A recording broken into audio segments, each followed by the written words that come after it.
Shadow basketball ka muna.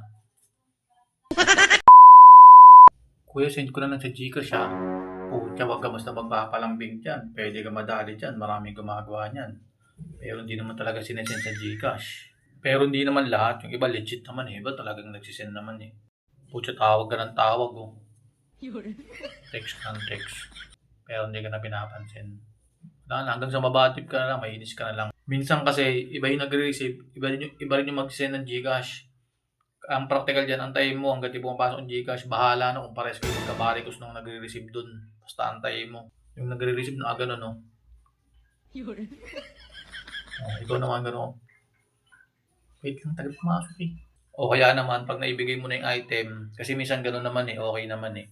Huwag ka munang aalis doon sa area at huwag mo muna i-complete yung yung booking. Antayin mo lang pumasok yung payment. Minsan kasi pumapasok naman talaga eh. Shadow basketball ka muna.